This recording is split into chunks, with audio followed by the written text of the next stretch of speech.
가 나를 안위하시나이다. 주께서 내 원수의 목전에서 내게 상을 차려주시고 기름을 내 머리에 부으셨으니 내 잔이 넘치나이다. 내 평생의 선하심과 인자하심이 반드시 나를 따르리니 내가 여호와의 집에 영원히 살리로다. 아멘. 자리에 앉아주시기 바랍니다.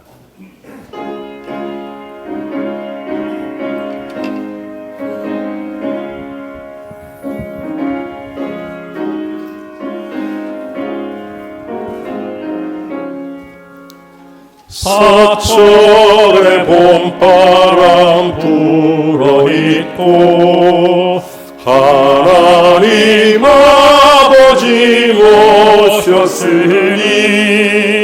믿음의 반석도 든든하다. 우리 집 즐거운 봉산이라.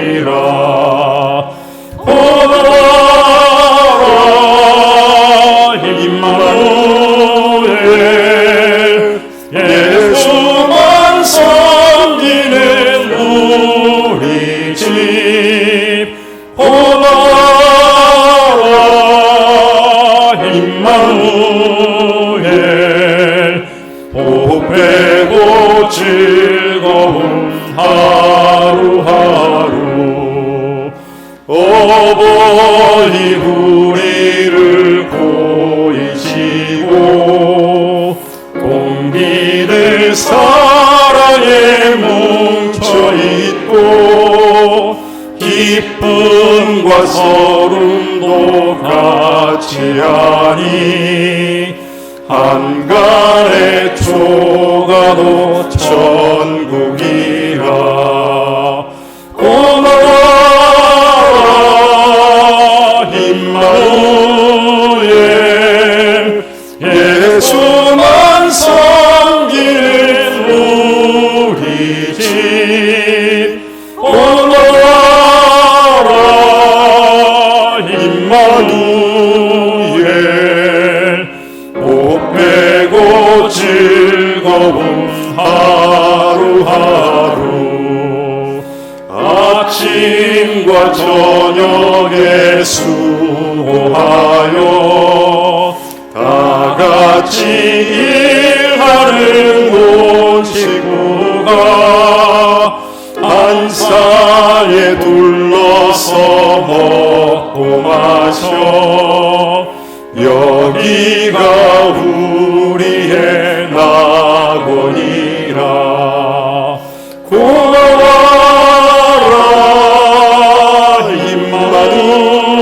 임마누엘 예수만 섬기는 우리 집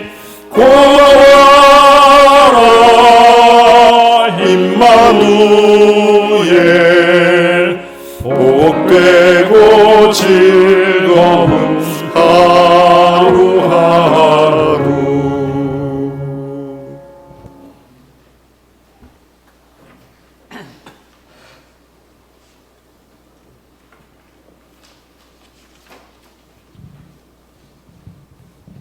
기도드리겠습니다. 믿는 자들의 위로가 되시며 참 소망이 되신 하나님 아버지, 추석 명절 주일을 저에게 허락하사 온 가족이 모이게 하여 주심을 감사드립니다. 아멘. 또한 하나님의 거룩한 성전에서 예배하게 하심과 부족한 죄인을 기도 자리로 인도하심에 감사드립니다. 아멘. 지난 한 주간 하나님 앞에 알게 혹은 모르게 지은 모든 죄를 지어준 시간 하나님 앞에 회개하오니 용서하여 주시옵소서. 아멘. 하나님 아버지, 이 시간 이곳에 임재하시는 성령님의 역사가 이루어지게 하시옵소서. 아멘. 그리고 하늘 문을 열어 한없는 축복을 내려 주시옵소서. 아멘. 목사님, 사모님, 그리고 교육자 모든 분들과 장로님, 권사님, 집사님, 그리고 우리 교회 모든 성도님들에게 우리들의 모든 기도와 간구가 이루어지는 성령님의 역사심을 보게 하시옵소서. 아멘. 하나님 아버지, 또한 여러 가지 피치 못할 사정과 병환 등으로 이곳에서 예배에 참석하지 못하는 성도님들이 있음을 하나님 앞에 아뢰오니 동일한 은혜와 축복을 내려 주시옵소서. 아멘. 하나님 아버지, 성도님들의 기쁨은 하나님을 만나는 것이며 성도들의 자랑은 오직 예수 그리스도입니다. 아멘. 하나님 아버지, 저희들의 삶을 붙드시고 사랑과 은혜가 충만하게 하시옵소서. 아멘. 치유와 회복의 은혜가 있게 하시고 위로와 평안의 역사가 있게 하시고 아멘. 재물의 축복과 감사가 있게 하시고 아멘. 천국에 대한 소망과 기쁨이 넘치게 하시옵소서. 아멘. 세상의 삶 속에서 하늘의 뜻대로 살아갈 수 있도록 성령 하나님께서 늘 연약한 저희들과 함께하여 주시옵시고 아멘. 우리들을 시험에 들게 하지 마옵시고 세상 자에게서 시험 들지 않도록 늘 깨어 기도하게 지켜 주시옵소서. 아멘. 하나님 아버지, 태풍의 피해로 고통받는 우리들의 이웃과 전쟁의 두려움과 고통, 기근과 홍수 등으로 고통받는 세계의 이웃들에게 하나님의 평안과 안식이 함께 하시기를 기도하오니 주님. 역사하여 주시옵소서. 아멘. 하나님 아버지, 우리들의 예배가 지켜지게 하여 주시옵소서. 우리 주 예수 그리스도에 대한 천열정을 회복하게 하여 주시옵소서. 아멘. 그리고 하나님에 대한 사랑을 회복하게 하여 주시옵소서. 아멘. 하나님 아버지, 우리 범일교회가 날이 갈수록 성장하기를 원합니다. 아멘. 많은 사람들이 함께 모여 주님 예배하기를 바랍니다. 아멘. 잃어버린 영혼들이 주님께 돌아와 주님을 찬양하고 경배하며 기뻐하기를 기도합니다. 아멘. 하나님 아버지, 오늘 말씀으로 인도하시는 담임 목사님 머리 위에 성령 하나님께서 은혜를 충만하게 내려주시옵시고 아멘. 능력의 주님께서 꾼이 붙들어 주시옵소서. 그리고 그 말씀을 듣는 저희들에게는 우리의 영혼이 해롭는 기쁨과 굳건한 믿음을 충만하게 채워주시옵소서. 아멘. 할렐루야 찬양에서 드리는 찬양을 하나님께서 기쁘게 흠량하여 주시옵시고 하나님께 올리는 저희들의 예배를 기쁘게 받아주셔서 아멘. 예배의 시작부터 마치기까지 온전히 하나님의 영광만 이루시게 하시옵소서. 아멘. 이 모든 말씀 우리를 구원하신 살아계신 우리 주 예수 그리스도의 이름으로 기도드립니다. 아멘.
사랑과 은혜가 풍성하신 하나님, 진심으로 감사를 드립니다.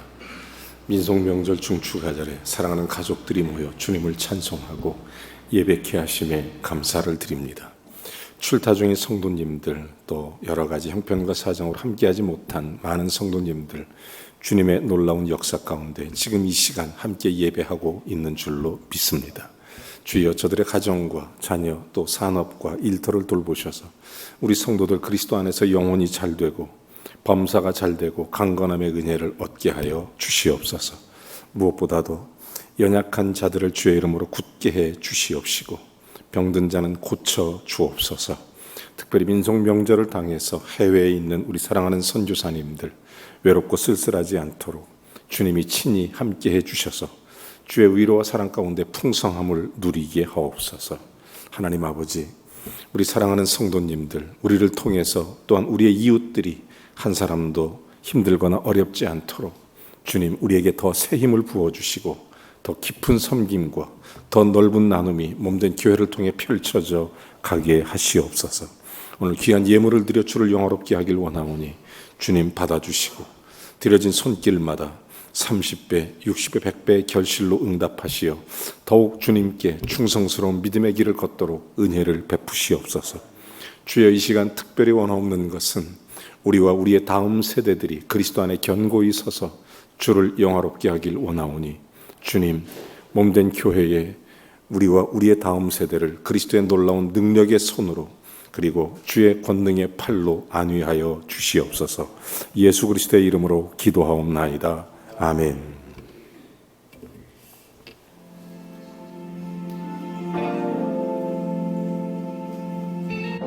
안녕하세요, 강석우입니다. 오늘 이 자리에 오신 여러분들은 나 자신과 또 가정과 교회와 나라를 위해서 정말 위대한 결정을 하신 분들입니다.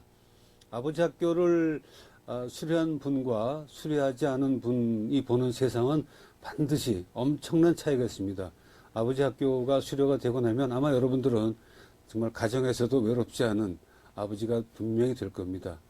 제가 그 라디오 방송을 하면서 만나는 그 중년, 노년의 남성분들의 그 사연을 들어보면 외롭다 하는 분들이 참 많으신데 그 외로운 것은 바로 본인들의 문제였습니다. 왜냐하면 가정에서 가족이나 아내나 자녀들을 위해서 뭔가를 어떻게 해야 될지를 모르기 때문에 왜 나는 제대로 하고 있는데 왜 가족은 나에게 이렇게 대접을 할까 하는 섭섭함이 있었죠.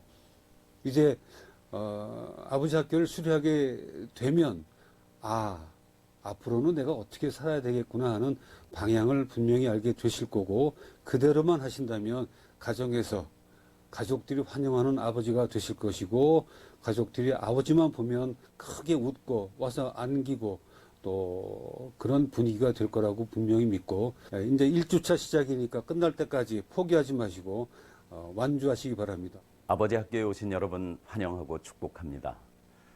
저는 먼저 여러분들이 인생에서 최고의 선택을 하셨다는 말씀부터 드리고 싶습니다. 우리는 누구나 행복해지기를 원합니다. 행복의 출발점은 가정이고요.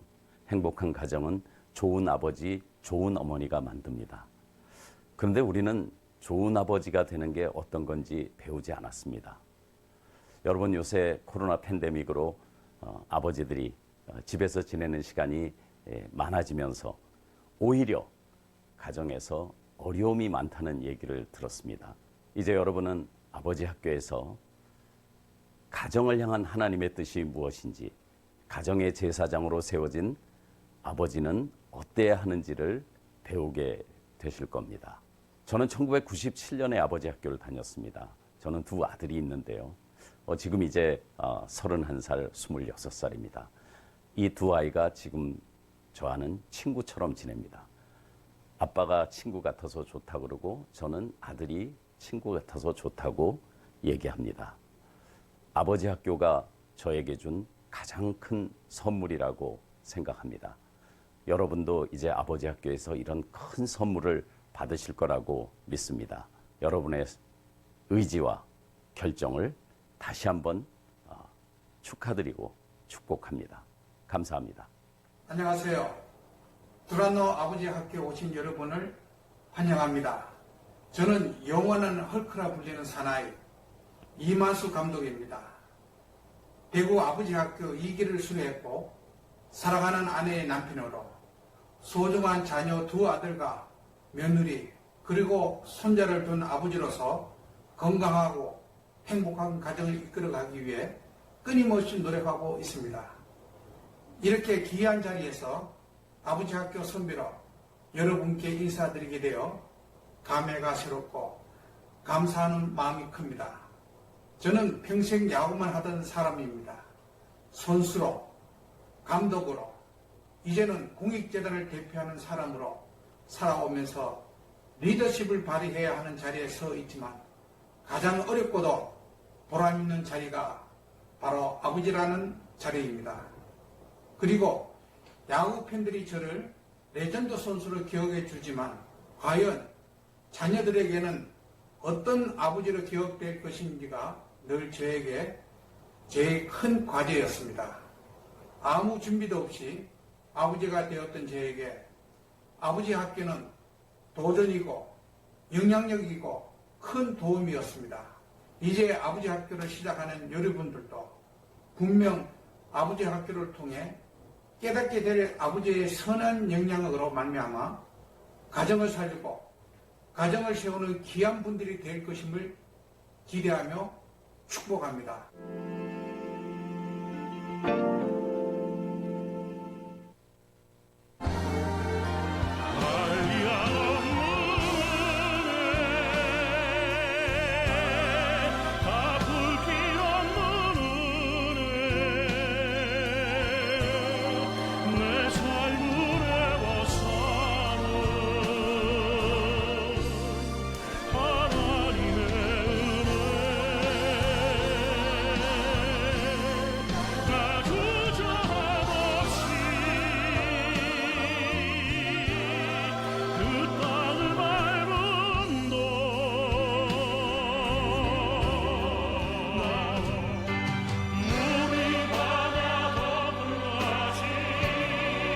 지난해 갑작스레 간암이 발견돼 안타까운 소식을 전했던 유명 찬양 사역자 박정호 장로가 하나님의 은혜로 완치됐다는 소식입니다. 이번 회복 과정이 놀라운 하나님의 은혜였다고 고백합니다.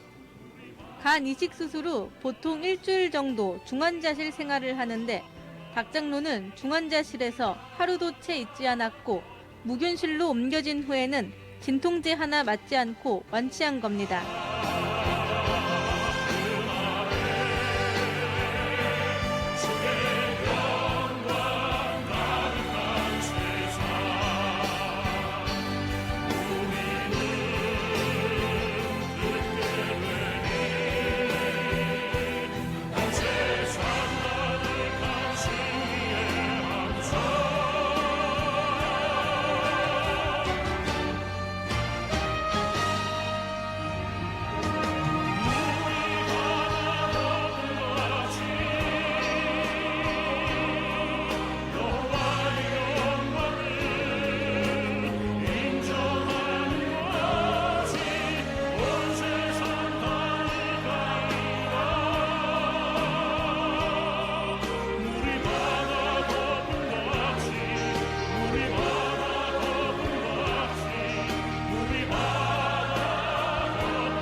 불 좀 켜세요. 예. 오늘 여러분에게 영상 광고 2가지를 보여드렸습니다. 10월 2일, 10월 첫째 주 저녁 7시 반에 우리 범일교회에서 하나님을 찬송하는 복된 박종호 가을 음악회가 열리게 됩니다. 찬양과 간증이 있는 아름답고 귀한 시간, 여러분과 이웃을 초청해서 함께 마음껏 여호와를 송축하는 은혜로운 시간이 되기를 바랍니다. 여러분이 기대하시고 세계적으로 유명한 하나님의 거룩한 귀한 믿음의 찬양 사역자 박종호 장로 초청 가을 음악회 10월 첫째 주일 밤에 우리 교회에서 열리게 됩니다. 이곳 본당에서 하나님의 은혜를 마음껏 찬송하는 은혜의 시간이 되기를 바랍니다. 두 번째 광고는 영상에서 보신 것처럼 이번 주 토요일 날 드디어 1주차 아버지 학교가 시작됩니다. 저희 교회에서 17가정 등록을 했습니다. 하나님 앞에 감사하고 우리 교회 17가정이 은혜 가운데 잘 믿음으로 세워져서 우리 교회 아주 모범적인 그리고 모델이 되는 복된 가정들이 될 줄로 믿습니다. 진심으로 축하하고 또 하나님 앞에 큰 은혜로 세워져가는 가정이 되기를 바랍니다. 광고를 하나 더 드리겠습니다. 9월 24일 다음 주일 토요일 다음 주 토요일입니다. 우리 그 송현수 집사 또 배지영 집사 큰딸 한나 결혼식이 있습니다. 목합 웨딩 컨벤션 있습니다. 저 위치가 어딘가 봤더니 연산 로타리에 있는 것입니다. 교회에서 같이 한 11시 반쯤 출발 예정입니다. 함께 하셔서 축하해 주시고 축복해 주시면 대단히 감사하겠습니다. 오늘 4부 예배는 추석 연휴 또 가족들이 함께하는 시간을 갖기 위해서 4부 예배는 오늘 특별히 전 교인이 가정 예배로 하나님께 드리는 시간을 갖도록 합니다. 가정 예배 순서지 그리고 가정 예배 모든 자료는 교회 1층 로비에 다 구비되어 있습니다. 관계로 오늘 교회에서 점심 식사는 하지 않도록 하겠습니다. 가족들과 함께하는 복된 시간이 되시기를 바랍니다. 다른 광고는 주보를 참고해 주시기 바랍니다. 우리 민속 명절에 우리 옆 사람과 함께 인사하는 시간을 갖겠습니다. 사랑합니다. 축복합니다. 아멘. 아멘. 할렐루야. 할렐루야. 할렐루야. 예, 감사합니다. 우리 다 같이 일어나셔서 창세기 22장 15절부터 18절까지 말씀을 함께 읽겠습니다. 우리 같이 봉독하죠. 창세기 22장 15절부터 18절까지 말씀입니다. 시작. 여호와의 사자가 하늘에서부터 두 번째 아브람을 불러 이르시되 여호와께서 이르시기를 내가 나를 가리켜 맹세하노니 내가 이같이 행하여 내 아들 내 독자도 아끼지 아니하였은즉 내가 네게 큰 복을 주고 내 씨가 그게 번성하여 하늘의 별과 같고 바닷가의 모래와 같게 하리니 내 씨가 그 대적의 성문을 차지하리라. 또 내 씨로 말미암아 천하 만민이 복을 받으리니 이는 내가 나의 말을 준행하였음이라 하셨다 하니라. 아멘.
확실히 나는 확실히 아멘.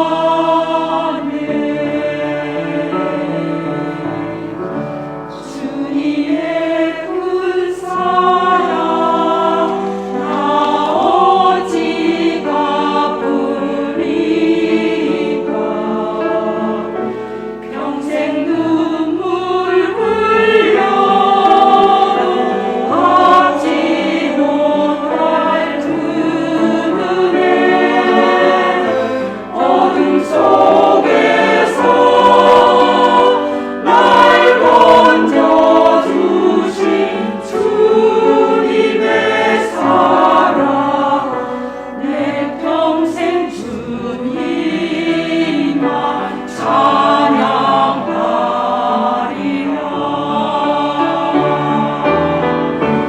은혜 아니면 나서지 못하네. 내 연약함하시는 주님 바라봅니다.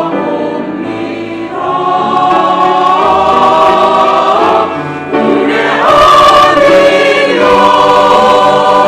나 아무것도 아닌 것을 난 확실히 나는 확실히 아멘. 은혜 아니면 나서지 못하네. 내 연약함하시는 주님 바라봅니다. 은혜 아니면 나 아무것도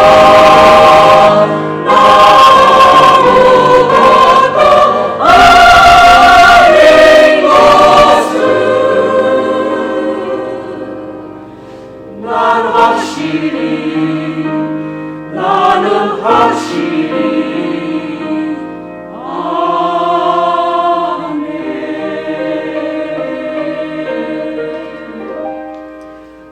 은혜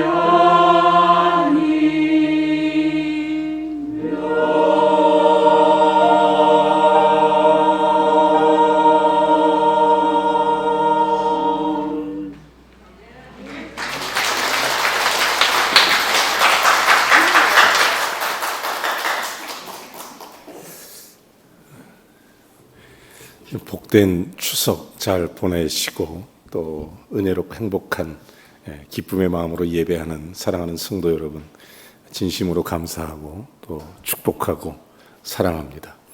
옆 사람 손 한번 꽉 잡아주시죠. 오늘 한번 이렇게 추석에 한번 이렇게 할렐루야, 참 감사합니다. 예, 이런 날이 올 줄 알고 옆에 사람 있을 때 같이 앉는 게 참 좋아요. 여러분은 누구 손을 붙잡고 있고 또 누구 손을 붙들어주고 있습니까? 우리가 가족 잘 붙잡아주고 또 붙들어주고, 교회 잘 붙잡아주고 붙들어주는 은혜가 있어야 될 줄로 믿습니다. 저는 그런 걸 가만히 볼 때 정말 우리들에게 서로 붙들어줄 수 있다는 게 얼마나 큰 축복인가, 이런 생각을 해보게 됩니다. 추석 되면 어렸을 때 가장 많이 들었던 말씀 중에 하나가 신수성가의 복을 누려라, 이런 얘기를 정말 많이 들었습니다. 신수성가. 여러분, 자수성가가 스스로 노력해서 자기 힘으로 이루는 가문을 자수성가라고 말한다면, 신수성가라는 것은 하나님이 함께 해주셔서, 하나님이 합력해서, 그래서 신앙의 명문가를 만들어가고 주를 영화롭게 하는 하나님이 세우시는 가정을 신수성가라고 부르게 될 것입니다. 여러분, 성경적으로 자수성가한 모델을 꼽으라면 여러분은 누구를 꼽겠습니까? 여러분, 자수성가한 성경적 모델은 제가 볼 때 야곱입니다. 형을 속이고 축복을 도차지하려고 그러고, 외삼촌 라반을 속이고 자기의 부를 늘려가기도 하고, 심지어 야복강에서 천사와 씨름하면서 환도뼈가 부러지는 고통을 당해도 결코 포기할 수 없는 자수성가의 꿈. 그는 끝까지 자기의 꿈을 이룹니다. 하나님의 역사로, 하나님의 도우심과 은혜로 야곱은 물론 축복을 받습니다. 야곱이 그런데 창세기 47장 2절에 보면 그의 인생이 140년 넘게 살면서 마지막 야곱이 했던 고백이 가히 충격적이에요. 그렇게 노력하고 그렇게 자수성가를 이루었지만 그의 고백은 딱 하나입니다. 내 살아온 인생이 험악한 세월이었습니다. 여러분, 자수성가한 사람들의 공통적 특징, 그들의 삶이 험악하다는 것입니다. 누군가를 힘들게 하기도 하고, 자기가 세움받기 위해서 누군가를 눌러야 될 때도 있고, 이런 세월이에요. 여러분, 마이클 저커버그, 페이스북의 창시자, 아주 유명한 세계 최고의 갑배에 올랐던 사람이 암으로 죽었어요. 그분이 죽을 때 남긴 유명한 이야기가 있어요. I'm sorry, 미안하다는 거예요. 다른 사람들한테. 여러분, 자수성가한 사람들의 공통점은 아픔이 있다는 거예요. 다 힘들다는 거예요. 후회스럽다는 거예요. 자기 개인의 인생 자체가 너무 아프다는 거예요. 그런데 신수성가한 사람, 제가 성경적으로 모델을 꼽자면 저는 요셉이라고 생각합니다. 요셉은 샘곁 무성한 가지가 담을 넘어 하나님께 영광을 돌렸던 사람. 요셉은 어린 시절 형들에게 팔려서 모함받아 보디발 장군의 집으로 팔려가는 종의 신세였지만 성경은 그를 향하여 이렇게 기록합니다. 하나님이 저와 함께 하심으로 보디발 장군의 집에도 복을 내리셨더라. 애굽의 총리가 되었을 때도 하나님이 함께 하심으로 자기의 아버지와 형제들을 받아들이는 놀라운 축복과 이스라엘 백성들의 하나님 앞에 작은 가족에서 민족 국가가 만들어낸 통을 만들어낼 수 있었던 것, 요셉은 신수성가한 사람이에요. 자기의 탁월한 능력과 자기의 어떤 힘을 가지고 된 것이 아니라 하나님이 그렇게 만들어 주신 거예요. 신수성가. 여러분, 자수성가와 신수성가의 차이가 거기에 있습니다. 저는 성경을 보면서 정말 귀에 못이 박도록 들었던 이야기들, 그 중에 하나가 신수성가를 이루라, 하나님의 꿈을 이루고 하나님의 놀라운 가문을 이루고 믿음의 명문가를 이루고, 이것이 얼마나 감동적인지 몰라요. 성경을 그래서 창세기부터 신수성가의 관점으로 성경의 인물들을 제가 연구하기 시작했습니다. 아브라함, 이삭, 야곱, 그 후에 요셉, 모세, 그리고 나중에 하나님의 귀한 믿음의 일꾼들에 대해서 쭉 선지자들, 제가 그거 보면서 공통된 특징 하나를 발견했습니다. 신수성가를 이룬 사람들의 공통적 특징 한 가지를 말한다면 하나님을 감동시키는 사람들이었다는 사실입니다. 하나님을 감동시키는 사람. 제가 구약에 수많은 하나님의 사람들의 이름이 나오지만 제가 대표적으로 세 사람만 간단하게 소개해드리고 싶습니다. 아브라함, 모세, 그리고 다윗. 여러분 잘 아시는 것처럼 아브라함은 100세의 아들을 얻었습니다. 살아나이 90세였습니다. 눈에 넣어도 금쪽 같은 내 새끼였습니다. 너무너무 좋은 아들 이삭, 너무너무 행복을 주었던 그 자녀, 너무 기뻤습니다. 그런데 창세기 22장 2절에 어느 날 하나님께서 아브라함에게 청천벽력 같은 명령을 하나 내리십니다. 그 명령이 이런 얘기예요. 내 사랑하는 독자 이삭을 내게로 바쳐라. 그때 모리아 땅으로 가서 내게 일러준 땅, 그 산에서 거기서 번제로 드려라. 말도 안 되는 소리, 받아들일 수 없는 엄청난, 어쩌면 인류 역사상 가장 큰 시험이 아브라함에게 찾아왔던 것입니다. 아브라함은 그 엄청난 어려움 속에서, 그런 고민 속에서 하나님 앞에 나아가게 된 것입니다. 나중에 아브라함은 창세기 22장 12절에 보면 이런 얘기를 해요.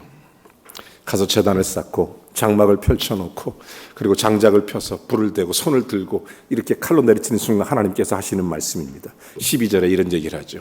사자가 이르되 그 아이에게서 손을 대지 말라. 아무 일도 그에게 하지 말라. 내가 내 아들 독자 이삭도 아끼지 아니하는 것을 내가 보았으니, 내가 알았으니, 내가 이제야 내가 하나님을 경외하는 줄 알미니라. 하나님이 감동이 되는 거예요. 어쩌면 저럴 수 있을까?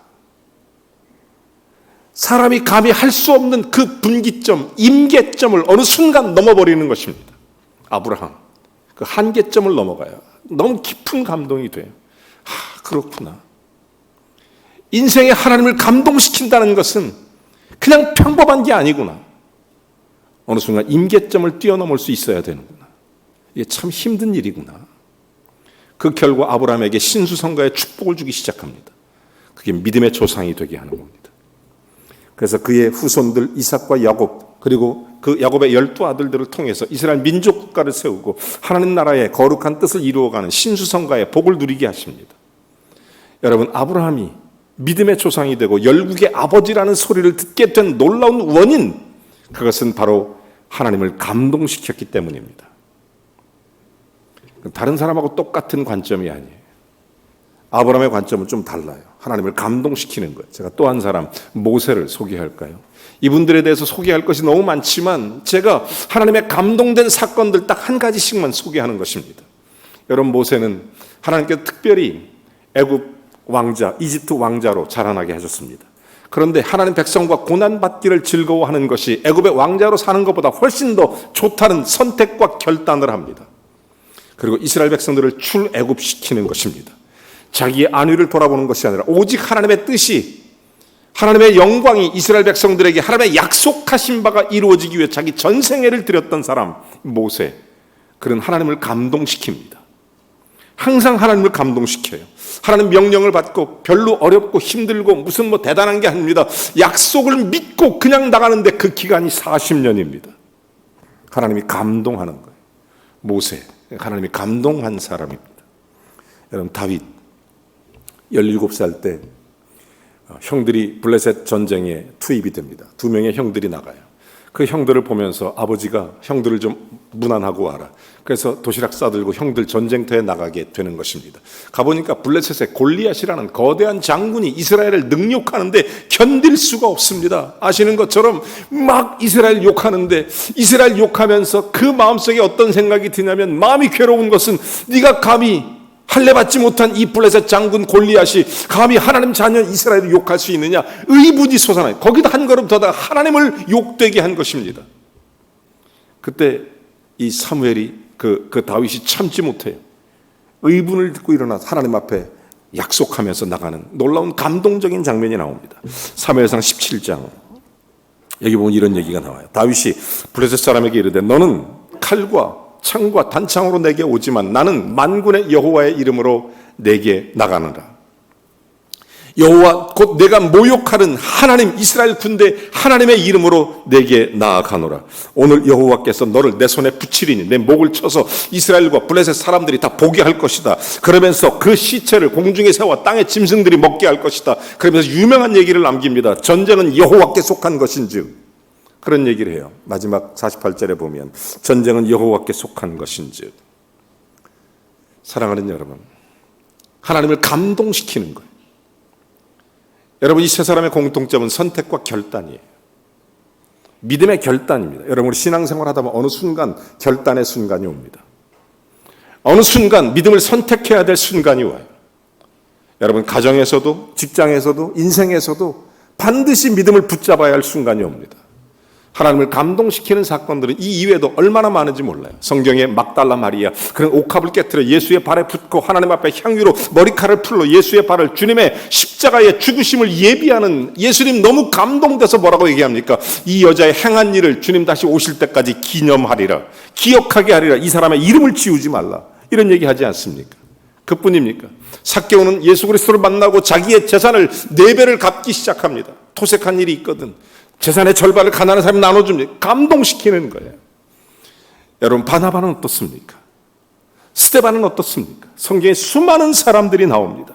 수많은 하나님의 사람들이 나와요. 이 모든 사람들의 공통적인 특징은 우리 인간에게 주어진 모든 삶의 어느 순간 선택과 결단에 믿음을 붙잡는다는 거예요. 믿음을 붙잡는다.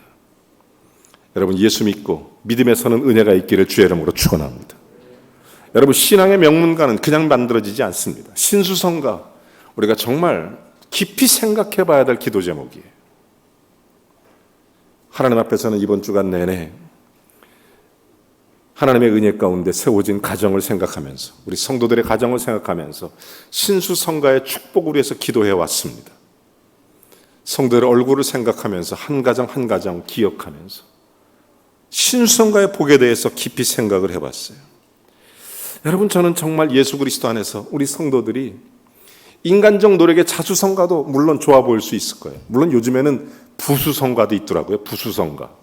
아버지한테 물려받아서 성가하는 그런 것도 있고, 또 부를 물려받고 아버지의 권력을 물려받는 이런 부수성가도 있지만, 그건 뭐 그렇다 치고 예수 믿는 사람들이 정말 꿈꿔야 될 게 있다면 신수성가예요. 신수성가. 하나님이 함께하는 거예요. 합력하여 선을 이루시는 거예요.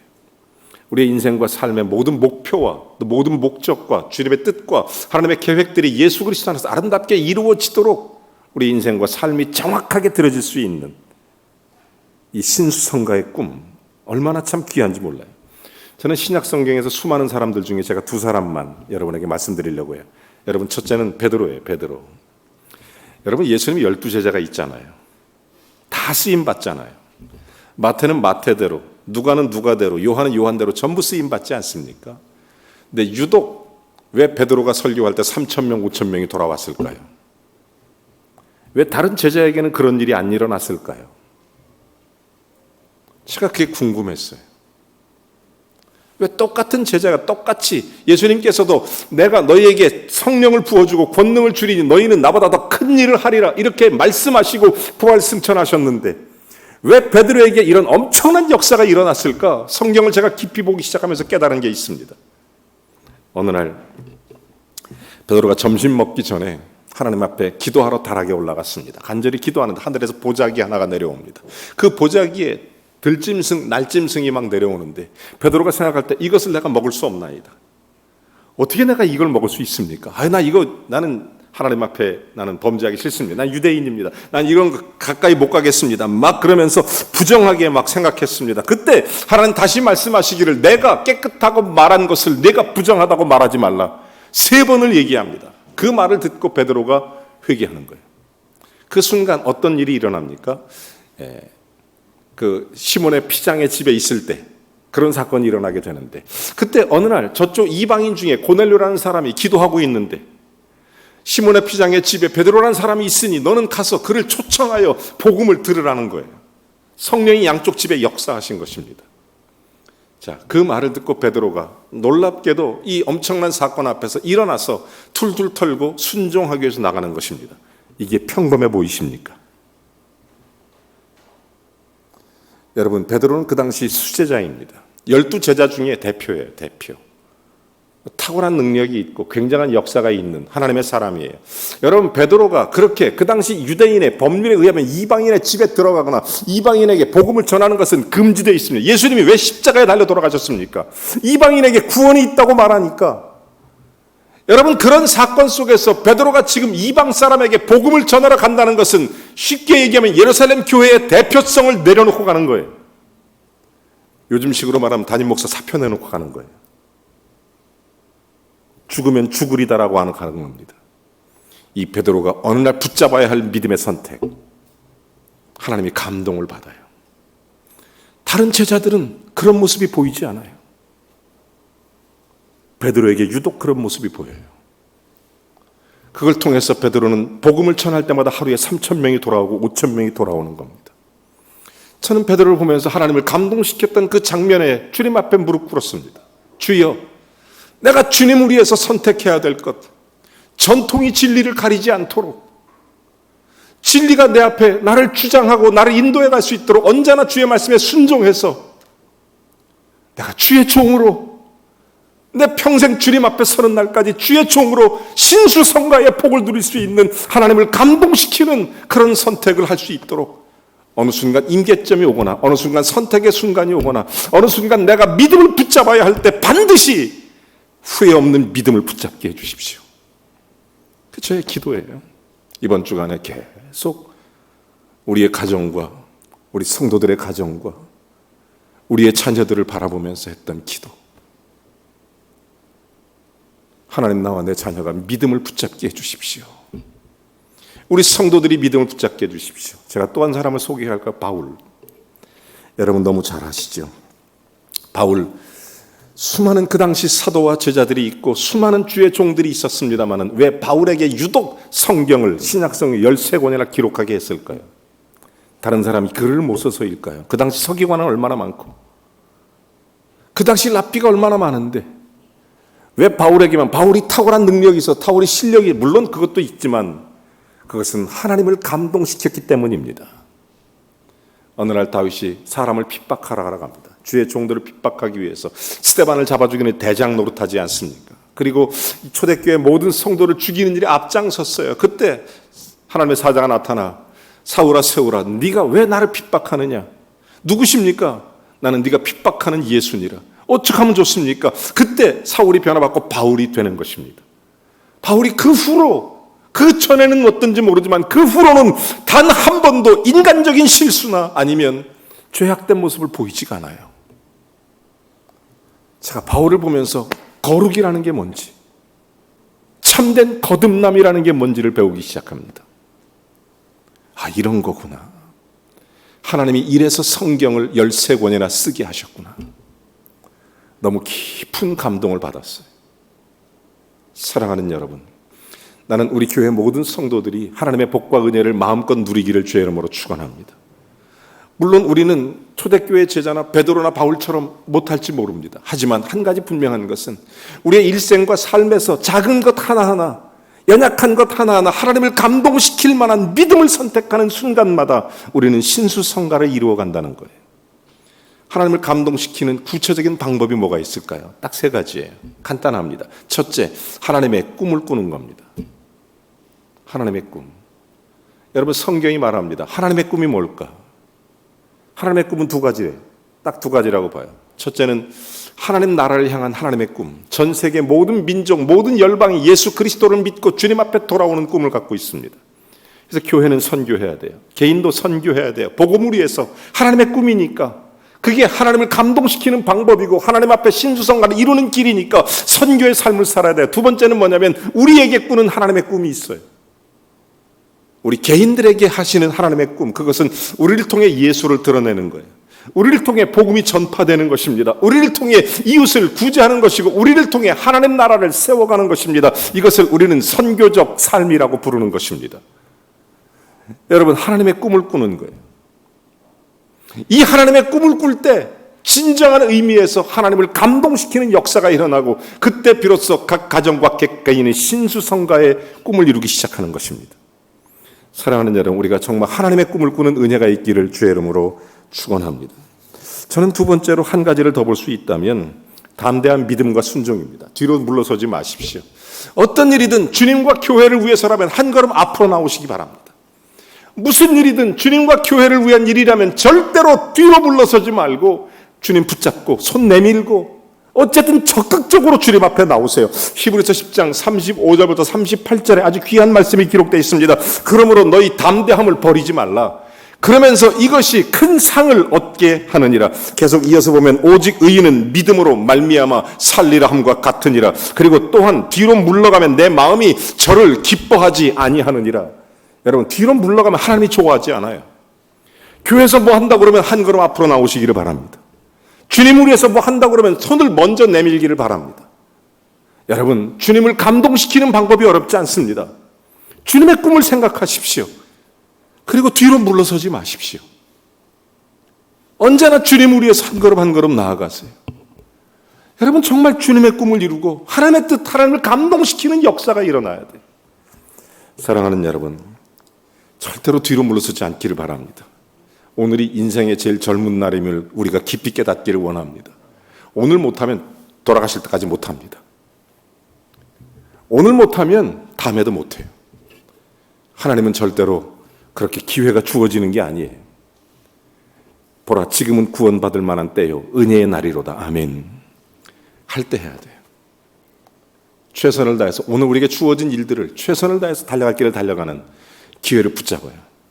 세월을 아끼세요. 그게 하나님을 감동시키는 방법이라고 저는 생각합니다. 3번째는 희생해야 됩니다. 하나님을 감동시키기 위해서는 희생해야 돼. 내 뜻과 내 생각이 아니라 오직 주님의 뜻과 성품이 마태복음 6장 33절 너희는 먼저 그의 나라와 그의 의를 구하라. 그리하면 이 모든 걸 더 하시는 거예요. 여러분 신수성가의 복이라는 게 어렵지 않아요. 성경이 가르치는 게 어렵지 않습니다. 문제는 우리가 실천하는 건데 그것이 뭐냐면 하나님을 감동시켜야 되는 거죠. 아브라함이 그랬던 것처럼 모세가 다윗이 그랬던 것처럼 베드로가 바울이 하나님께서 엄청난 역사를 이뤘던 대표적인 사람들을 제가 소개했지만 실제로 우리들에게는 일상에서 찾아오는 하나님의 감동이 있습니다. 우리의 일생을 경험할 수 있는 하나님이 세우시는 믿음의 가정이 있습니다. 신수성가의 축복이 있습니다.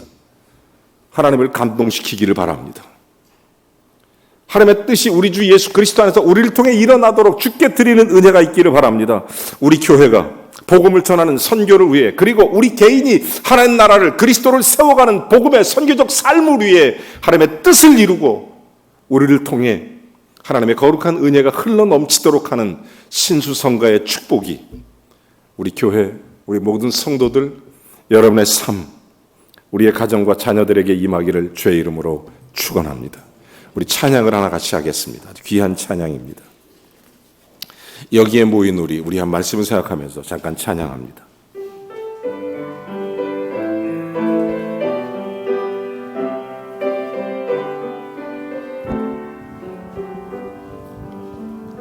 여기에 모인 우리 사랑하는 여러분, 서로 격려하십시오. 우리는 예수 안에 한 가족이고 범일교회를 세워가는 그리스도의 지체일 뿐만 아니라 신수성가를 이루어가는 하나님의 사람들입니다. 여러분 힘내세요. 순종하세요. 믿음의 담대함을 포기하지 마세요. 하나님을 감동시키세요. 주님만을 사랑하며 따라가리니 시험을 당할 때도 주의 심을 믿노라. 이 믿음 더욱 굳세라. 주가 지켜주신다.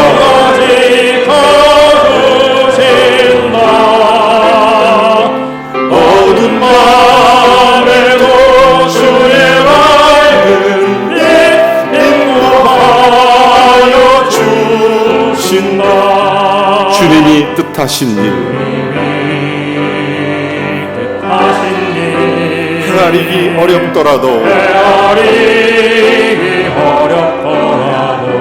언제나 주 뜻 안에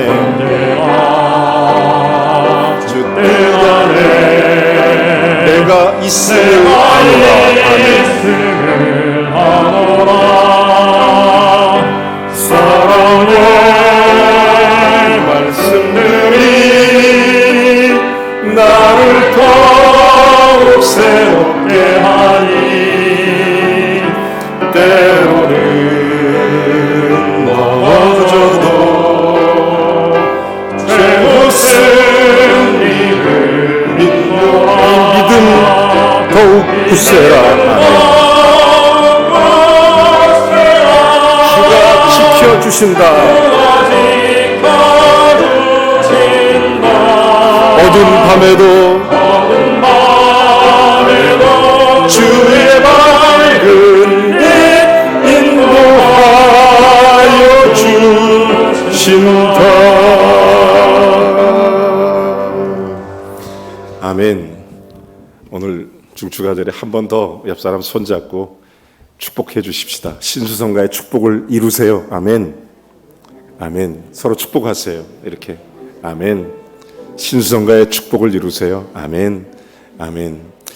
이 시간에 우리 원로 목사님 여러분과 함께하는 시간을 갖겠습니다. 그래도 지난번에 몸이 좀 많이 편찮으셨는데 많이 회복이 되셔서 얼굴이 오늘 참 좋으신데요. 여러분 또 명절에 뵙게 돼서 얼마나 감사하고 좋은지 우리 교회가 매년 명절 때마다 목사님 기다리고 있어요. 얼마나 감사한지. 우리 몰락선 나오실 때 큰 박수, 큰 격려 해주시기를 바랍니다. 할렐루야.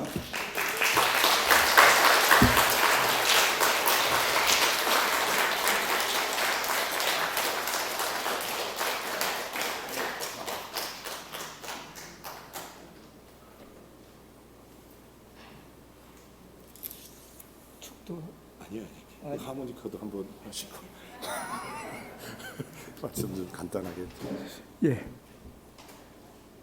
하모니카를 부르라고 그러는데 해도 되겠습니까? 저는 하나님 앞에 배운 것이 하나 있다면 순종이에요. 순종보다 더 귀한 건 없어요. 가정에서도 직장에서도 더구나 하나님의 교회 안에서는 순종 못하면 그건 실패자예요. 그래서 저도 담임 목사님의 말씀 앞에 순종합니다.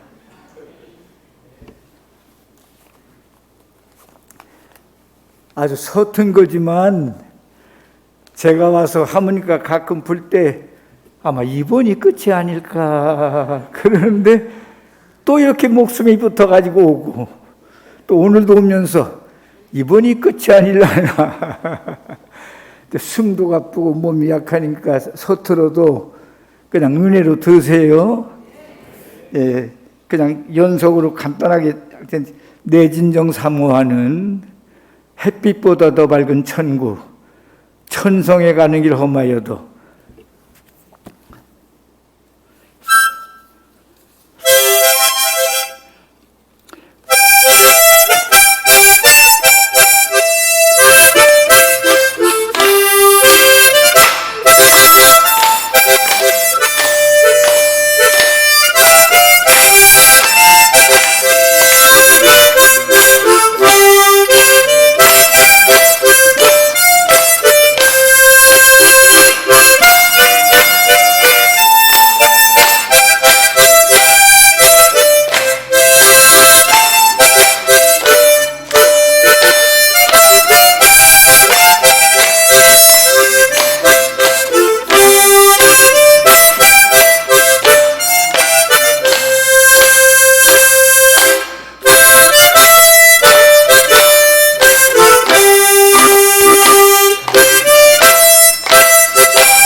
원로 목사님과 함께하는 야곱의 축복을 찬송하고 우리 원로 목사님 축도로 예배를 마치도록 하겠습니다. 다 같이 일어나셔서 우리 서로를 축복하면서 함께 찬양하겠습니다.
너